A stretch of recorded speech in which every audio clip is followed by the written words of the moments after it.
Assalamualaikum warahmatullahi wabarakatuh. Perkenalkan, nama saya Aulia Nazala Histi dengan NIM P2724 2024 117 dari kelas 3C. Di sini saya akan melakukan murojaah dengan materi obat hormonal, obat diabetes, kemudian obat untuk saluran pernafasan.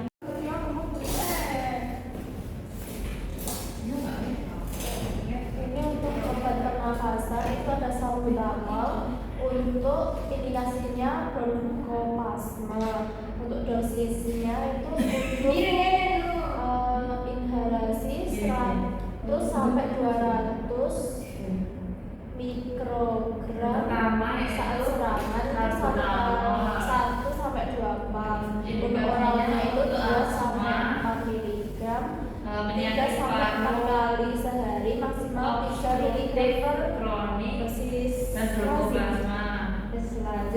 Cara pemberiannya tadi ada inhalasi atau oral, kemudian untuk efek sampingnya itu dapat menyebabkan tremor, kemudian palpitasi, lalu ada sakit kepala, hipokalemia. Kalemia ini berarti terus untuk interaksi obatnya itu dapat berinteraksi dengan beta blocker, itu dapat mengurangi efeknya. Kemudian untuk digoxin itu dapat menyebabkan aritmia, kemudian diuretik itu dapat menyebabkan hipokalemia. Untuk kontraindikasinya dapat menyebabkan tidak boleh digunakan pada pasien hipersensitivitas dan penyakit jantung atau aritmia. Kemudian ada terbutarin itu untuk indikasinya untuk bronchoplasma akut, terus digunakan atau dosisnya itu oralnya itu 2,5 sampai 5 miligram 3 sampai 4 kali per hari. Untuk cara penggunaannya secara inhalasi, kemudian untuk efek sampingnya ini tremor, takikardia, kemudian palpitasi. Kemudian untuk interaksi obatnya itu interaksi dengan obat beta blocker dan obat simptomatik lain.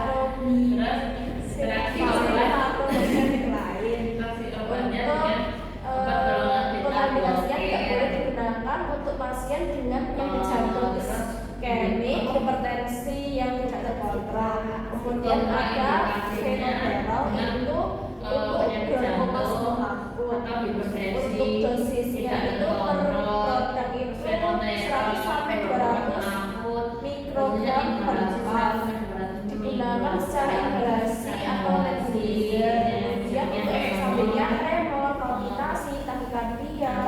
Kemudian untuk interaksi obatnya berinteraksi dengan beta blocker dapat menyebabkan menimbulkan aritmia. Kemudian untuk kontraindikasinya itu tidak boleh digunakan pada penyakit jantung dan aritmia. Kemudian ada salmeterol itu untuk obat asma, terus untuk dosisnya 2 kali per hari, digunakan secara inhalasi. Kemudian untuk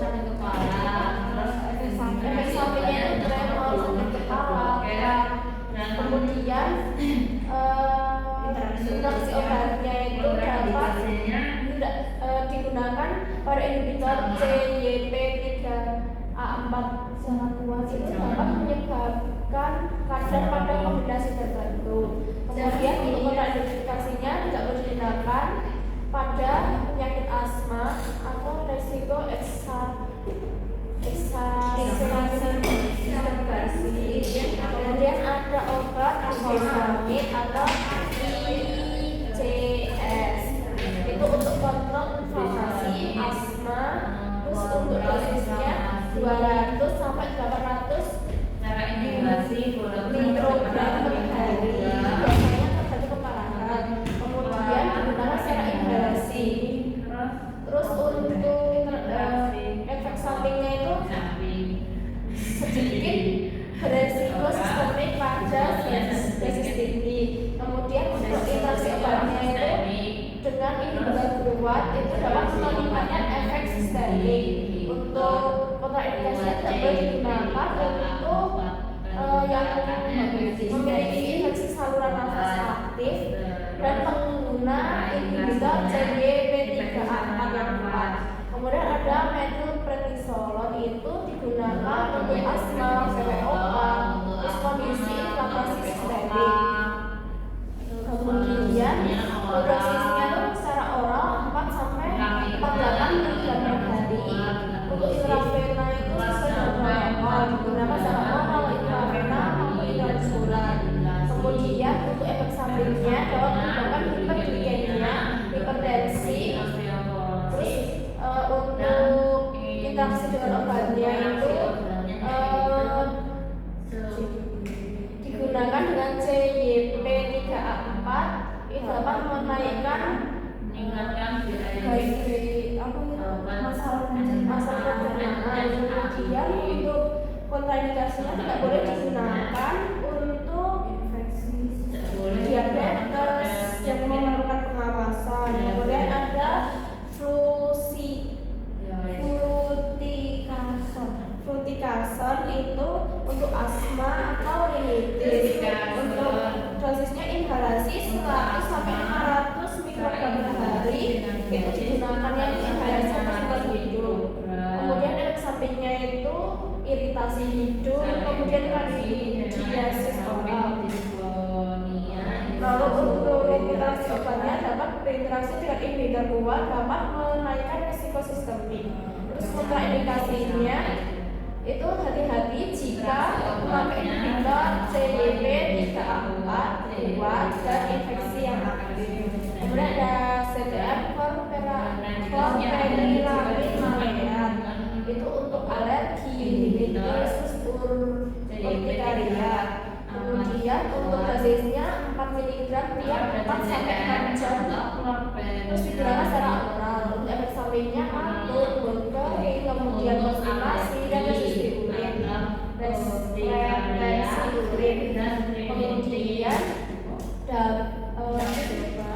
interaksi obatnya itu dapat bereaksi dengan alkohol sedatif, itu dapat menyebabkan efek sedatif aditif. Terus kemudian untuk kontraindikasinya itu tidak boleh digunakan pada glaukom sempit, resistensi urin berat, dan bayi yang prematur. Kemudian ada diphenhydramine, itu untuk alergi akut, mabuk perjalanan, dan sedasi. Kemudian untuk dosisnya itu 25 sampai 50 mg tiap 4 sampai 6 jam. Untuk penggunaannya bisa oral. Itu efek sampingnya kantuk, kering, pusing, kemudian gangguan kognitif. Kemudian untuk interaksi obatnya tidak boleh digunakan bersama dengan alkohol. Kemudian untuk kontraindikasinya pada glaukoma sudut, resistensi urin, bayi yang kecil, kemudian ada loratadin untuk rinitis alergi dan urtikaria non sedatif. Itu dosisnya 10 mg sekali sehari yang digunakan secara oral. Untuk efek sampingnya sakit kepala, letih, kering, kemudian kantuk. Lalu untuk interaksi obatnya dapat berinteraksi dengan ketoconazole yang dapat menyebabkan peningkatan kadar. Untuk kontraindikasinya pada hipersensitivitas itu harus hati-hati. Kemudian karena menyebabkan kantuk. Selanjutnya ada satirisi, itu alergi atau musiman dan kronik. Dosisnya 10 mg sehari atau 5 mg pada kondisi sensitif secara oral. Untuk efek sampingnya itu kantuk, kemudian sakit kepala. Terus tidak boleh digunakan bersama dengan alkohol. Terus teorilin. Terus untuk kontraindikasinya tidak boleh digunakan pada pasien gangguan ginjal dan kemudian ada levocetirizine, itu alergi. Sekali digunakan secara oral.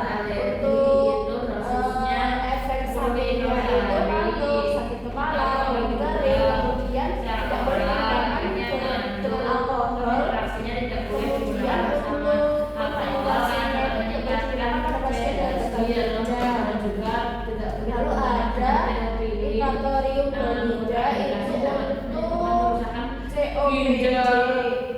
Terus untuk dosisnya inhalasi 2 puff. Kemudian cara penggunaannya itu inhalasi atau nebulizer. Sampingnya muterin, iritasi tenggorokan, resistensi urin. Kemudian untuk interaksi obatnya berinteraksi dengan antikolinerik lain yang dapat meningkatkan efek adiktif.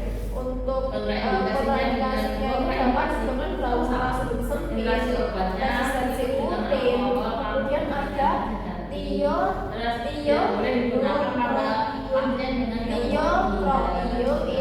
PPOK dan asma. Dosisnya 2,5 sampai 5 mikrogram untuk biasanya menggunakan inhalasi sekali sehari.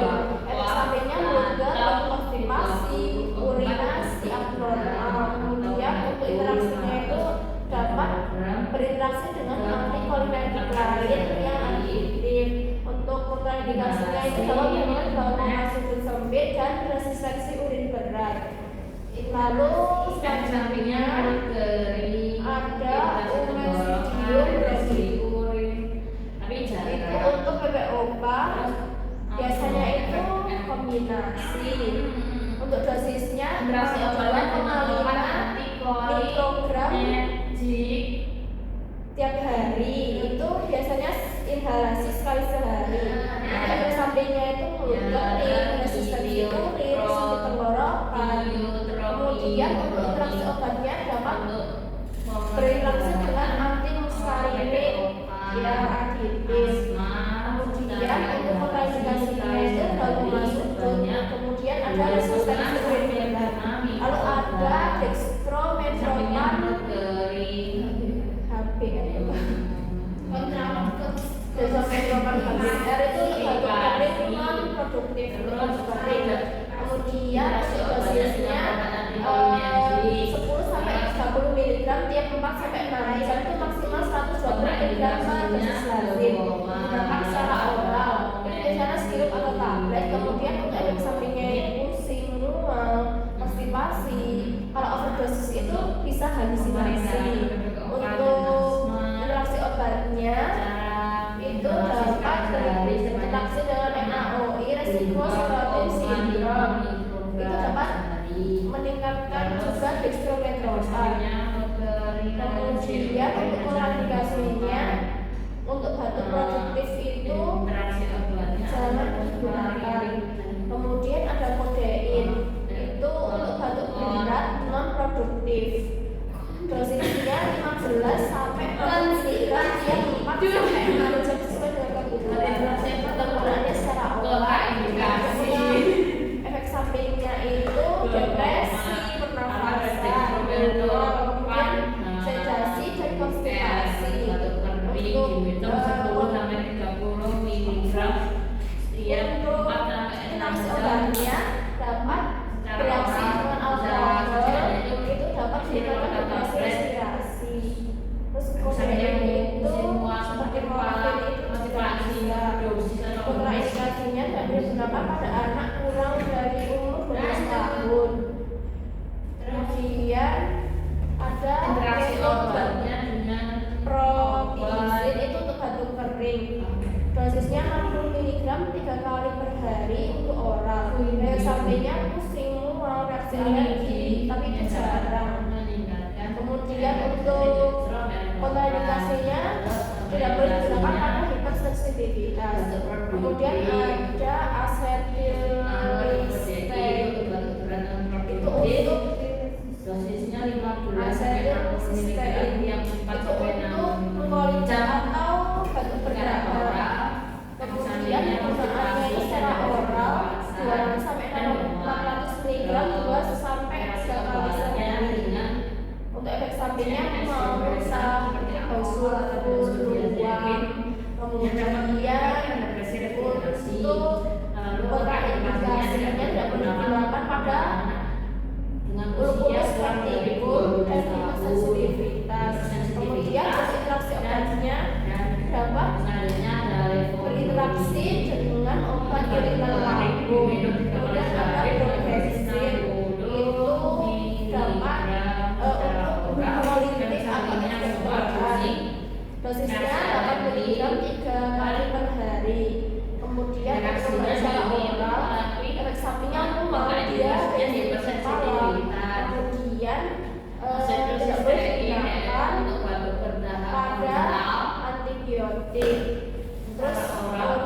indikasi indikasi yang digunakan pada anak umurnya yang kurang lebih dari 2 tahun dan dengan sensitivitas. Kemudian ada ambroxol itu untuk mengkoordinir dosisnya 30 mg 2 sampai 3 kali sehari secara oral. Terus untuk efek sampingnya murah, dia kemudian untuk interaksi obatnya dapat meningkatkan imunitas pada antibiotik. Kemudian indikasinya tidak boleh digunakan pada hipersensitivitas. Terus ada ergosamin itu mukolintik dosisnya 300 sampai 300 mg 2 kali per hari secara oral. Itu rasanya mampu sakit kepala. Kemudian tidak boleh digunakan pada pasien hipersensitivitas. Lalu ada guaifenesin itu untuk ekspektoran. Untuk dosisnya 200 sampai 400 mg per hari yang maksimal 2,4 gram per dosis lazim.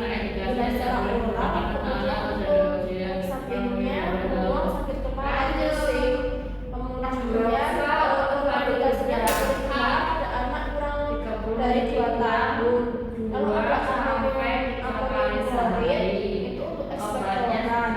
Secara oral Dosisnya itu variasi bisa teman-temannya bisa mual, kemudian penggunaannya secara oral.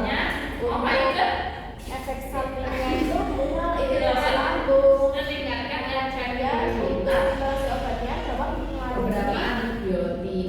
ekspresi obat lain. Kemudian untuk kontraindikasinya itu tidak boleh digunakan pada pasien gagal ginjal berat dan asidosis metabolik. Lanjut, kemudian ada sodopepin hasilnya itu untuk pemeriksaan oral biasanya untuk bersumbat. Dosisnya 60 mg tiap 4 sampai 6 jam maksimal 250 mg per dosis lazim digunakan secara oral. Kemudian untuk efek sampingnya itu peningkatan tekanan darah atau hipertensi, kemudian palpitasi, kematian, lalu untuk kontrindikasinya digunakan pada hipertensi, tidak terlalu penyakit jantung, glaucoma sumsumnya, hipertiroid, kemudian interaksi obatnya tidak boleh digunakan pada hipertensi antihipertensif itu dapat mengurangi efek. Kemudian ada menyleneptine hasilnya itu untuk dekompresi oral atau juga topikal. Dosisnya itu digunakan secara oral 10 mg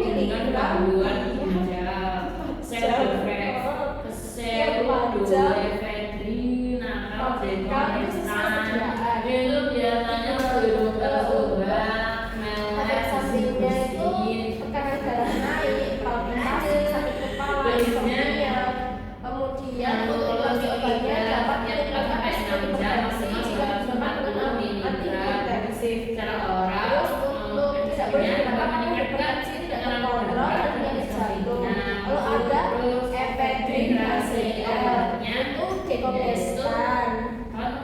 Terus untuk penggunaannya secara oral itu efek sampingnya takikardia, hipertensi, kegelisahan, tremor, insomnia. Kemudian pasien hipertensi yang tidak terkontrol interaksi obatnya itu tidak boleh digunakan bersama dengan stimulan. Untuk kontraindikasinya pada hipertensi yang jantung, hipertiroid dan glaukoma. Kemudian lanjut untuk obat anti diabetes ada metformin itu diabetes tipe 2 pada lini pertama.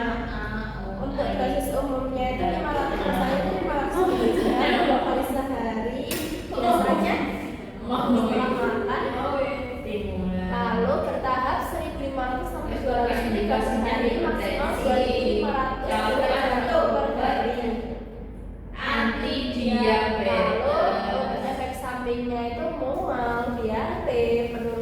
nafsu makan, kekurangan vitamin B12, terus dengan untuk interaksi organik dikasihnya itu tidak boleh digunakan bersama dengan alkohol, kemudian obat yang dapat menurunkan tingkatkan secara bertahap untuk bersama makan tidak boleh digunakan pada pasien yang gagal ginjal berat, asidosis metabolik, dehidrasi berat, serta infeksi ginjal.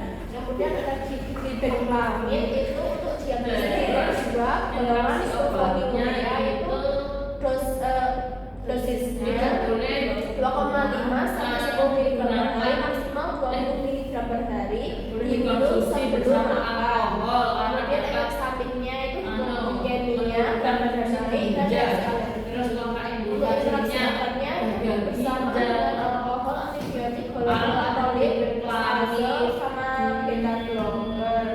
indikasinya Kemudian tidak boleh terus terus tipe 1.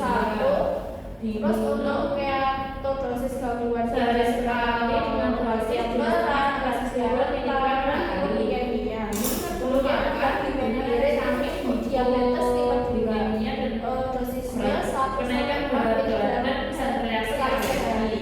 lalu tidak 1 sampai 4 mg 1 kali sehari, maksimal 8 mg itu sebelum makan. digunakan bersama apa Itu hipoglikemia, kenaikan berat badan, antibiotik kulit. Kemudian interaksi obatnya itu tidak boleh berinteraksi dengan obat yang menghambat atau meningkatkan enzim CYP2D9. ada indikasinya Kemudian bahagiannya atau diabetesnya tidak boleh besar pada dan DNP1, kemudian gangguan ginjal dan hati. lalu ada glimepirin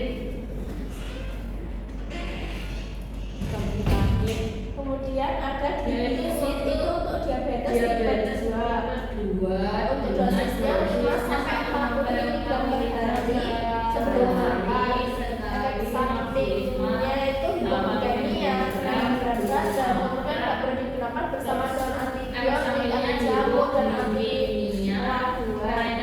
Kemudian untuk indikasinya tidak boleh digunakan pada DNP1 dan ketoasidosis. Kemudian ada glikiazid untuk DM tipe 2 itu dosisnya 40 sampai 320 mg per hari, digunakan sebelum makan.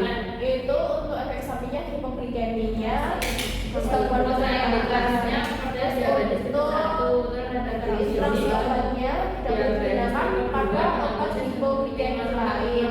Untuk kontraindikasinya itu tidak boleh digunakan pada DNP1, gagal ginjal dan lanjutia. Kemudian ada tolbutamid itu untuk diabetes tipe 2 itu jangan digunakan. Dosisnya 500 sampai 2000 mg per hari sebelum makan. Terus misalnya hipoglikemia, alergi kulit, kemudian tidak boleh digunakan dengan pasien DM tipe 1 dan gagal ginjal akut, kemudian lanjut usia. Kemudian ada pioglitazone itu untuk diabetes tipe 2 untuk meningkatkan sensitivitas insulin. Untuk dosisnya 15 sampai 45 mg sekali sehari, diminum sekali sehari. Itu efek sampingnya berat badan naik, resistensi cairan, bengkak, dan resiko gagal jantung. Kemudian untuk interaksi obatnya tidak boleh digunakan bersama dengan rifampicin karena dapat menurunkan kadar obat serta kontrasepsi oral.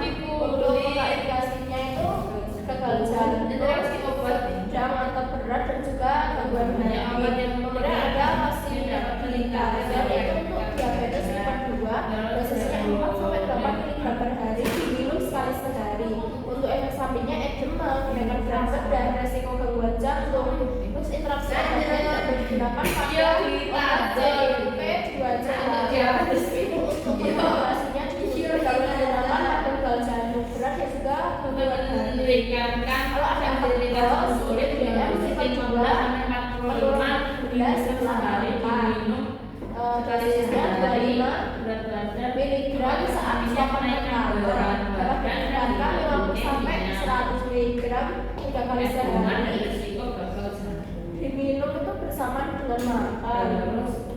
sampingnya lambung, terus bagi diare, perut bergas kentut. Kemudian untuk interaksi obatnya kita dapat bersama dengan sulfonylurea karena dapat meningkatkan hipoglikemia.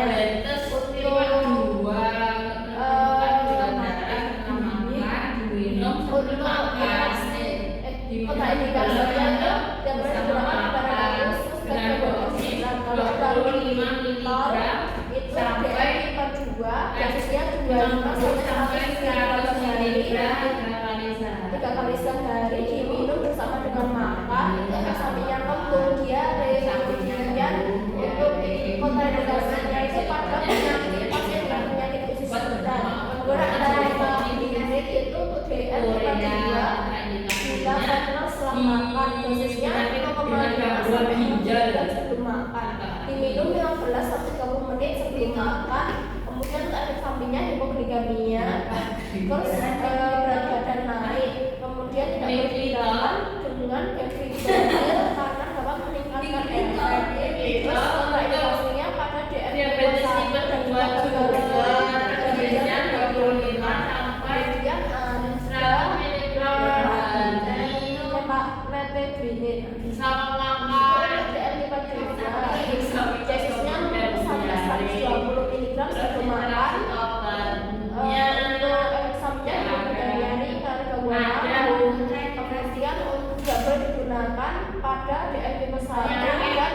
khusus ketoasidosis. Kemudian ada dapat gliflozin itu untuk DM-2 gula malurin.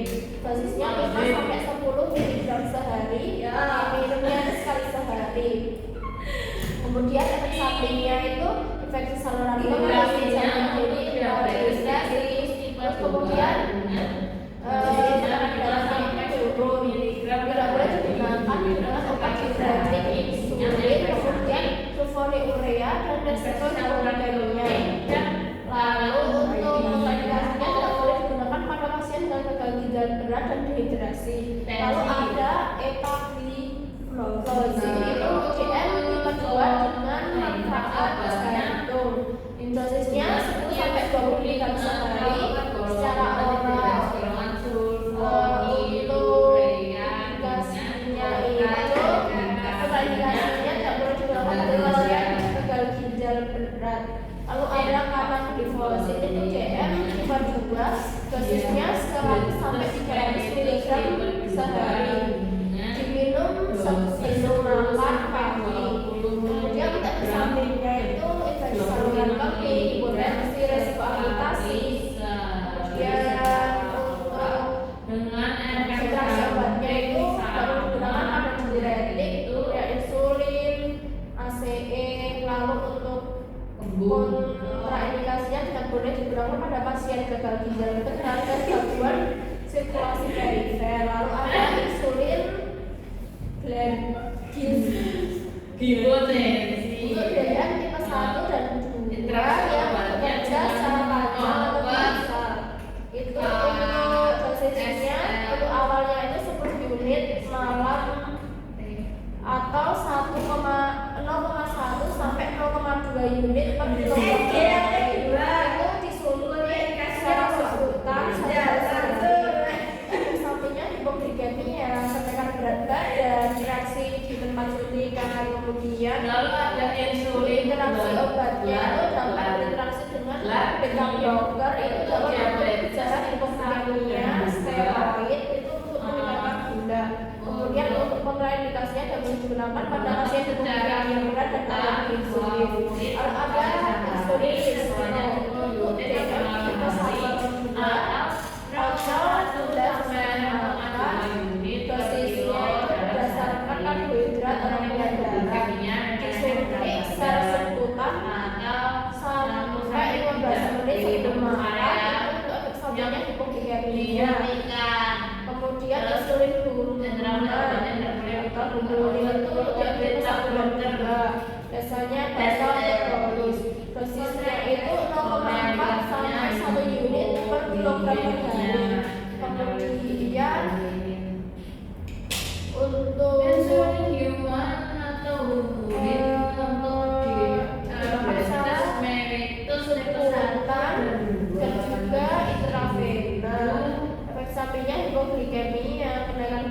dan kemudian interaksinya dengan steroid dan beta blocker. Kemudian kontraindikasinya pada pasien hipoglikemia. Lalu ada sitagliptin itu DM tipe 2, dosisnya 100 mg sehari. Kemudian digunakan secara oral sehari. Untuk efek sampingnya itu sakit kepala, pilek. Kemudian untuk tidak boleh digunakan sama dengan digoxin. Lalu untuk kontraindikasinya tidak boleh dengan pasien gangguan ginjal.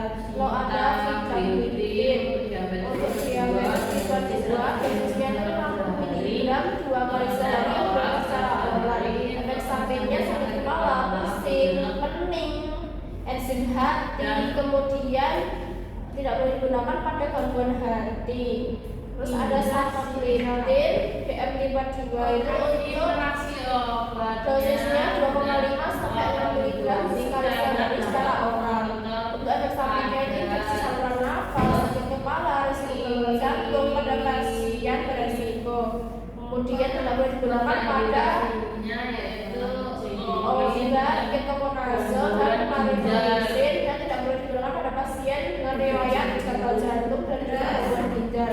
Kemudian ada linagliptin untuk DM 2 5 mg sekali sehari secara oral. Itu efek sampingnya sakit kepala, pilek ringan. Terus interaksinya itu minimal, tidak boleh digunakan pada pasien dengan riwayat pankreatis. Ada alogliptin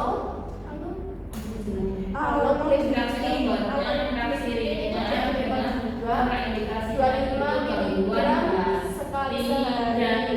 Kemudian digunakan secara oral. Efek sampingnya sakit kepala. Kemudian tidak boleh digunakan pada pasien gagal ginjal dan riwayat pankreatitis. Lalu ada ensemantin itu untuk tipe 2 yang dapat membantu menurunkan berat badan. Untuk penggunaannya suntik subkutan sebelum makan. Efek sampingnya mual, muntah, nafsu makan berkurang, psikologis. Lalu tidak boleh digunakan pada obat yang mengandung asumsi obat oral. Tidak boleh digunakan pada pasien dengan riwayat kanker. Kemudian pankreatitis. Selanjutnya ada obat dulaglutid itu DM tipe 2, untuk dosisnya 0,75 sampai 1,5 mg per minggu. Di sini secara simultan. Untuk efek sampingnya itu mual, muntah, penurunan BB. Kemudian tidak boleh digunakan pada pasien dengan riwayat MCT dan pankreatitis. Lalu ada semaglutid itu untuk DM tipe 2 dan juga obesitas. Untuk injeksi subkutan itu mingguan. Untuk efek sampingnya mual, muntah, terus BB turun. Kemudian tidak boleh digunakan dengan obat yang memperlambat absorpsi obat oral. Tidak boleh digunakan pada pasien dengan riwayat pankreatitis.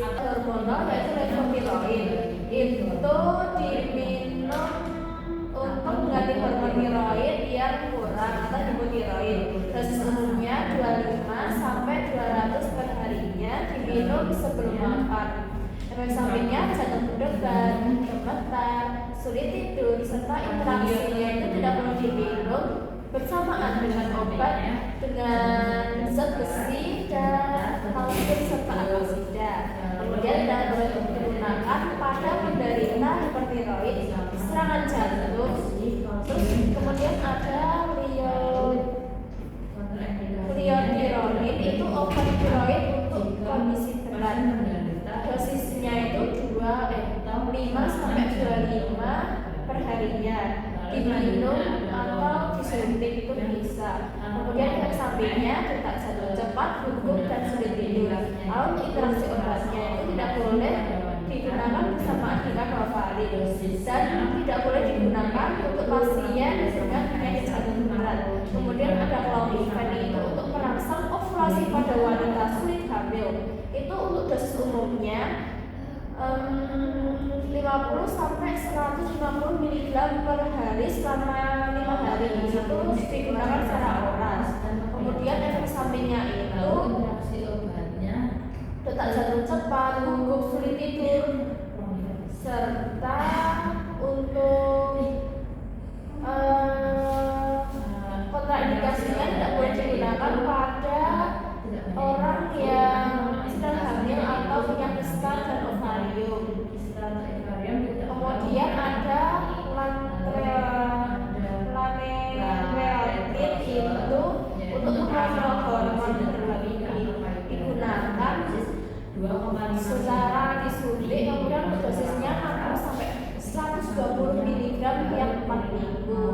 Untuk efek sampingnya itu dari perut, diare, batuk empedu, kemudian tidak untuk interaksi obatnya itu tidak dapat digunakan dengan insulin. Kemudian indikasinya tidak boleh digunakan pada pasien dengan gula darah tidak stabil. Lalu kemudian ada lanreotid, kemudian ada octreotida itu untuk menghambat hormon berlebih. Untuk dosisnya 50 sampai 500 2 sampai 3 kali sehari dengan cara disuntik. Untuk efek sampingnya itu untuk nyeri perut, kemudian diare. Lalu untuk interaksi dengan obatnya itu mengubah efek dari insulin. Kemudian kontraindikasinya tidak boleh digunakan pada pasien dengan alergi terhadap obat. Kemudian untuk FSH itu untuk merangsang pembentukan sel telur atau sperma. Itu dosisnya sesuai dengan protokol atau dokter dengan cara disuntik. Untuk efek sampingnya itu dapat menyebabkan perut kembung dan juga kehamilan yang hambar. Kemudian ada indikasi itu untuk tidak boleh digunakan pada pasien dengan ada kista ovarium. Kemudian untuk interaksi obatnya itu tidak ada. Lalu ada metropin itu untuk membantu ovulasi pada terapi kesuburan, digunakan sesuai dengan anjuran dokter dengan cara disuntikan. Efek sampingnya perut kembung, kemudian mual. Lalu untuk kontraindikasinya tidak boleh digunakan pada pasien dengan tumor ovarium. Lalu ada lupavin alfa itu membantu kesuburan bersama FSH. Itu digunakan dosisnya sesuai dengan anjuran dokter, kemudian digunakan dengan cara disuntikan. Efek sampingnya nyeri suntikan dan juga perut kembung. Kontraindikasinya tidak boleh digunakan pada pasien hamil. Lalu ada gonadotropin itu untuk tes hormon atau untuk membantu ovulasi. Dosisnya sesuai dokter dengan cara disuntikan. Efek sampingnya itu pusing, kemudian badan panas. Untuk kontraindikasinya tidak boleh digunakan pada pasien hamil. Kemudian ada leuprolida itu untuk endometriosis atau kanker prostat. Itu dosisnya 3,75 mg tiap bulan dengan cara disuntikan. Efek sampingnya itu wajah panas, kemudian tulang lemah. Untuk kontraindikasinya tidak boleh digunakan pada pasien hamil. Lalu ada estrogen terkonjugasi itu untuk terapi hormon menopause. Itu dosisnya 0,3 sampai 1,25 mg per hari dengan cara diminum. Untuk efek sampingnya mual, nyeri payudara, kemudian tidak boleh digunakan bersama dengan rifampicin karena bisa menurunkan efeknya. Lalu untuk kontraindikasinya itu tidak boleh digunakan pada riwayat kanker payudara atau pembekuan darah. Kemudian ada estradiol itu untuk mengganti hormon estrogen. Dosisnya 1 sampai 2 mg per hari diminum atau ditempel di patch. Itu efek sampingnya mual, pembekuan darah. Kemudian tidak boleh digunakan bersama dengan obat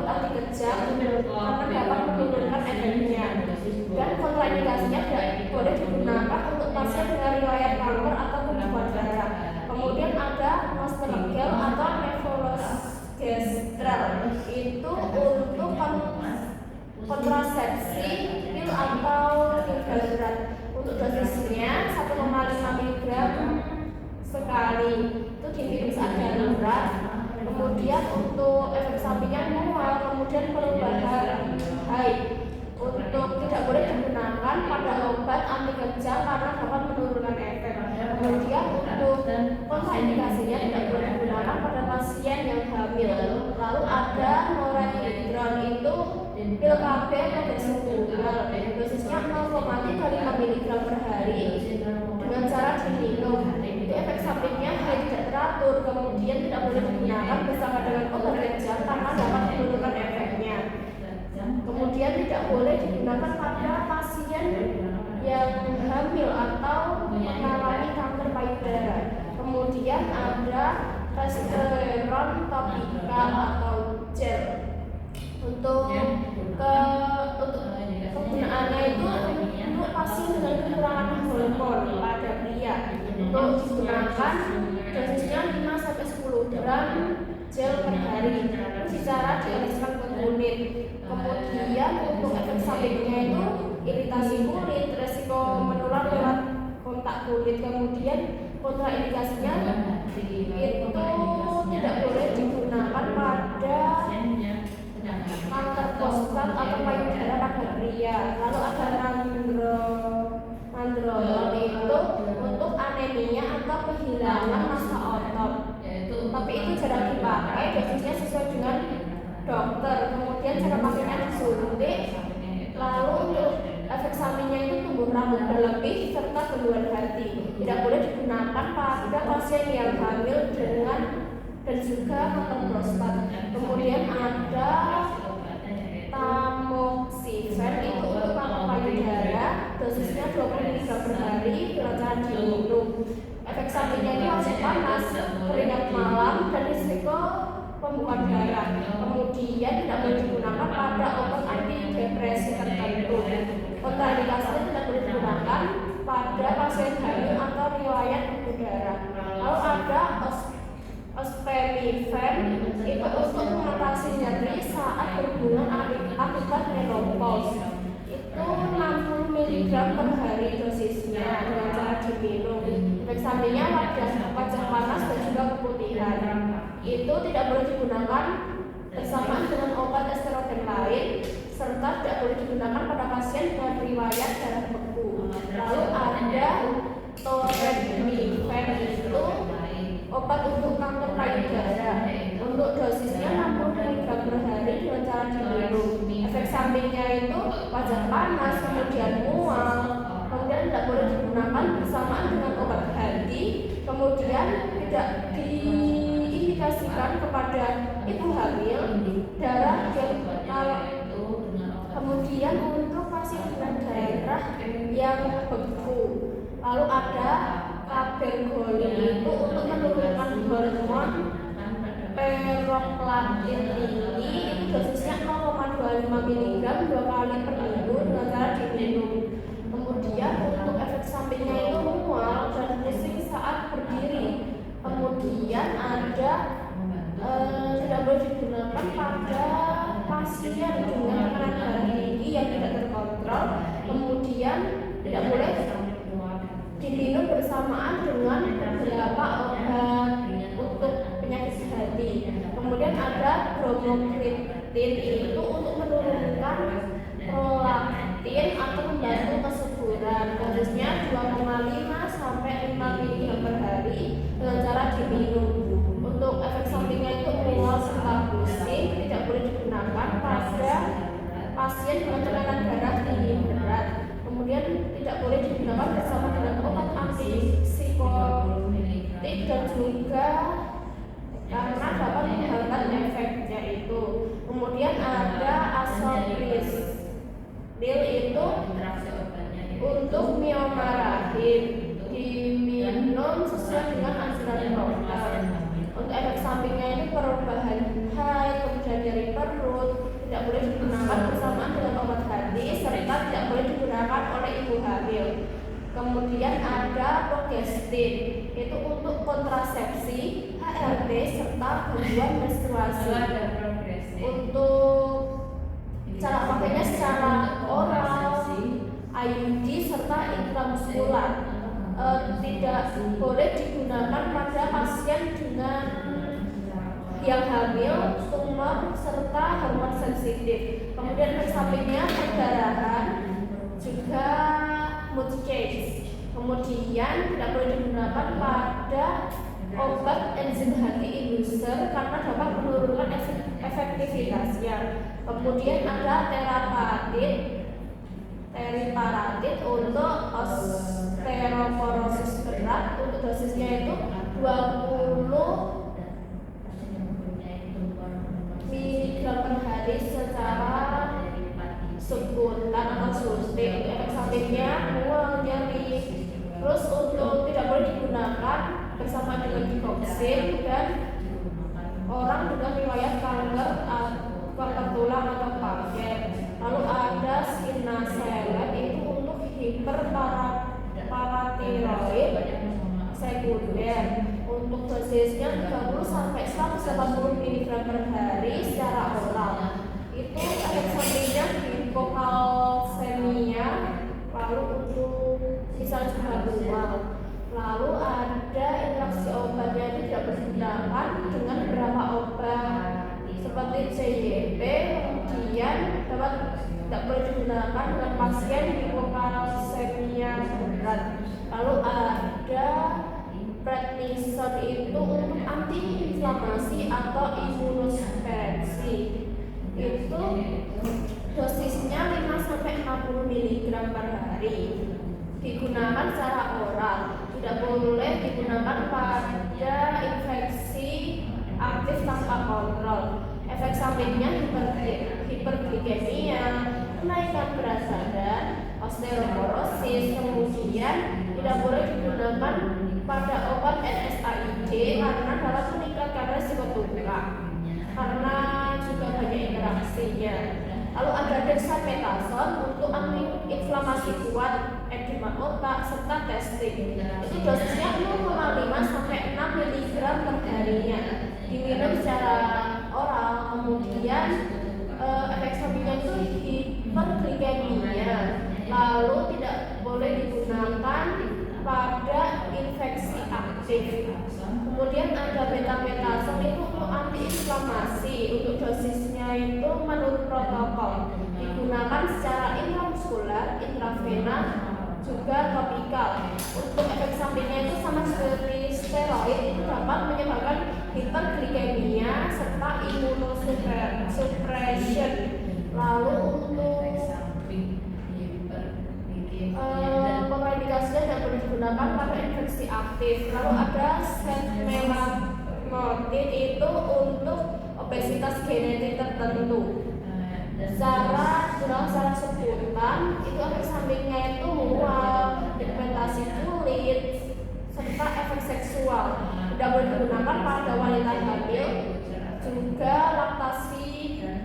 Lalu untuk maseresin rinvamet itu digunakan secara sebutan. Kemudian tidak boleh digunakan pada hipoglikemia. Terus efek sampingnya itu juga hipoglikemia. Kemudian tidak boleh digunakan bersama dengan insulin interaction.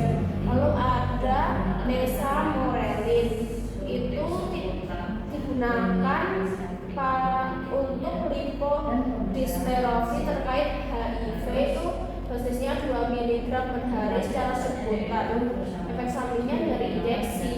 Kemudian tidak boleh digunakan pada wanita hamil.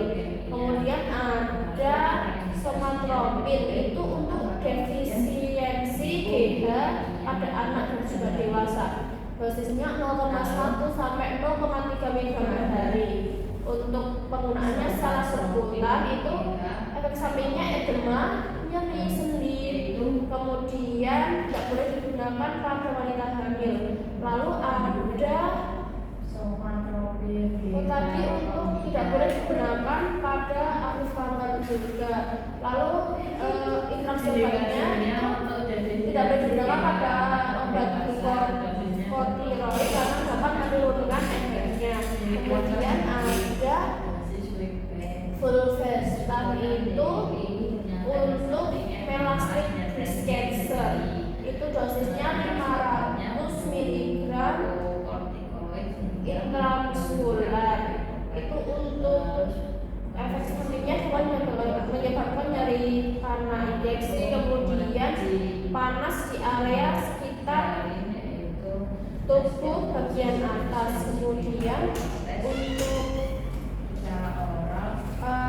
efek jika bersama dengan orang lain itu tidak boleh digunakan dengan JMS lagi.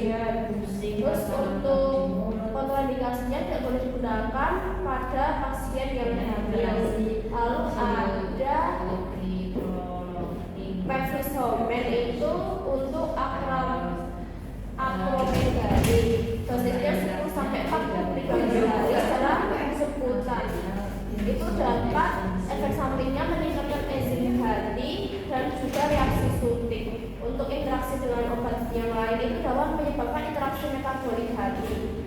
Kemudian tidak boleh digunakan pada pasien diabetes aktif. Lalu ada Ganirelix itu untuk pencegahan LH-Surg.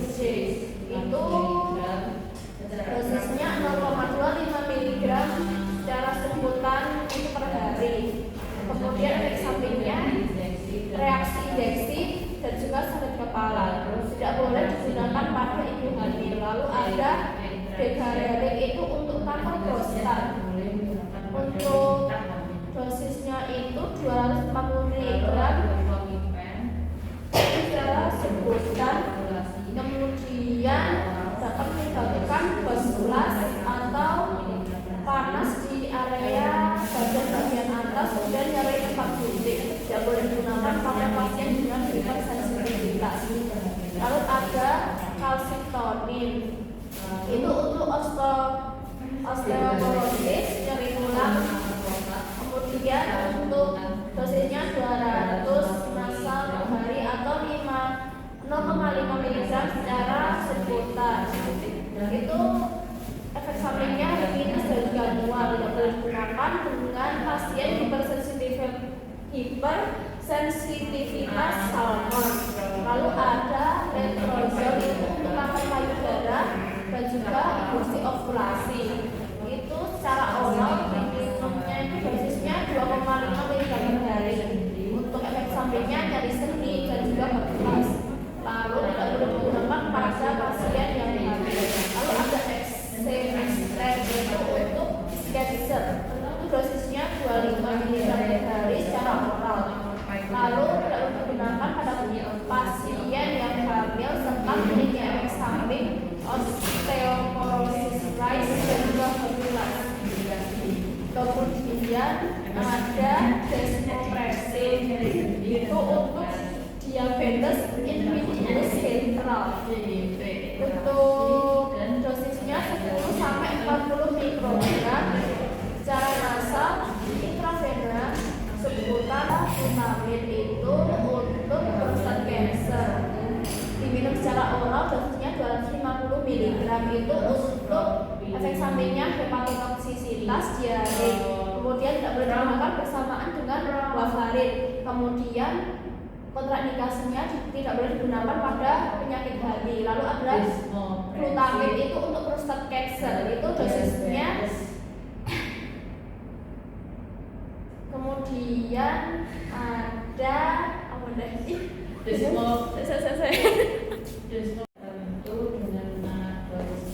Lalu ada glutamin untuk prostat cancer itu dosisnya 250 mg secara oral. Untuk efek sampingnya itu hepatotoksisitas, kemudian diare. Tidak boleh digunakan bersamaan dengan warfarin. Terus kontraindikasinya tidak boleh digunakan pada pasien dengan penyakit hati. Lalu ada bisalutamin itu untuk prostat cancer, dosisnya 50 mg per hari, digunakan secara oral. Itu efek sampingnya itu hot flash, kemudian tidak boleh digunakan pada pasien dengan penyakit hati. Lalu ada spironolactone itu untuk anti-tiazidogem itu dosisnya 2 sampai 200 pada pasien secara oral. Kemudian untuk efek sampingnya hiperkalemia. Lalu tidak boleh digunakan pada pasien dengan gagal ginjal atau hiperkalemia. Lalu ada apalutamin itu untuk prostat cancer, dosisnya 240 mg per hari secara oral. Untuk efek sampingnya itu ruam, hipotiroid, serta kelelahan. Tidak boleh digunakan bersamaan dengan strong CYP3A4 interaction. Terus tidak boleh digunakan pada ibu hamil. Lalu ada levoketonazole itu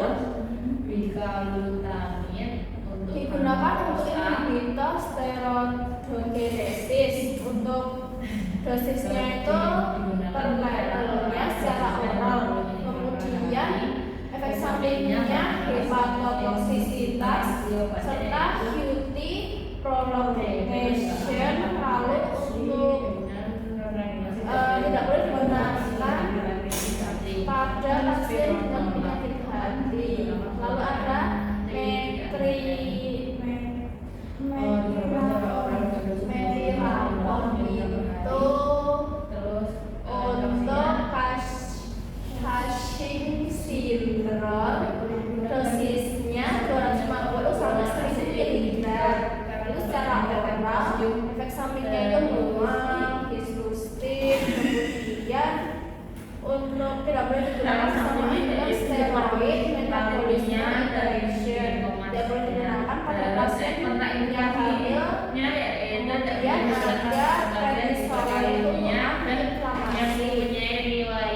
Dosisnya 5 sampai 60 mg per hari secara oral. Tidak boleh digunakan pada infeksi aktif. Kemudian efek sampingnya itu hiperglikemia dan osteoporosis. Lalu ada triamcinolone itu untuk anti-inflamasi topikal atau injeksi.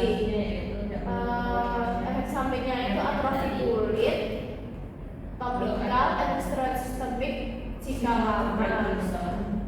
Kemudian kontraindikasinya tidak boleh digunakan pada pasien dengan infeksi kulit. Kemudian ada betamethasone itu steroid kuat. Kemudian penggunaannya secara oral, intramuskular, serta topikal. Lalu untuk efek sampingnya itu atrofil kuat, efek steroid sistemik. Kemudian tidak boleh digunakan pada pasien dengan infeksi aktif. Lalu ada methylprednisolone untuk steroid flare berat. Untuk dosisnya 4 sampai 48 mg per hari secara oral. Kemudian efek sampingnya hiperglikemia serta supresi adrenal. Kemudian tidak boleh digunakan pada pasien dengan infeksi aktif. Lalu ada hidrokortisone itu untuk replacement, itu untuk dosisnya 15 sampai 30 mg per hari, digunakan secara oral. Kemudian untuk efek sampingnya resistensi NA jika dosisnya tinggi. Kemudian ada fludrocortisone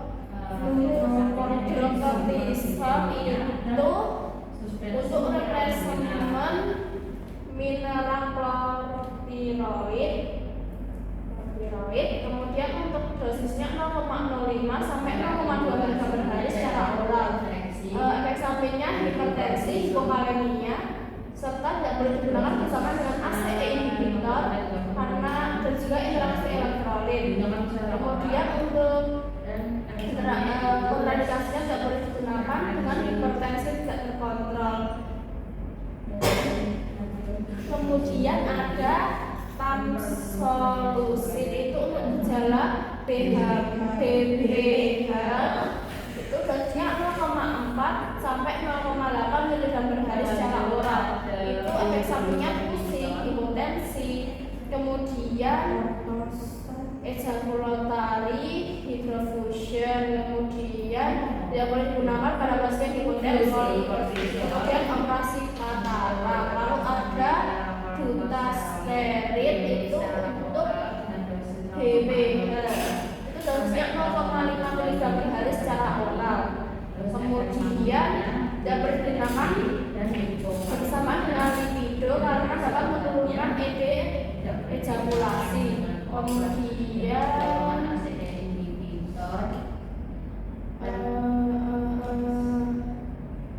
untuk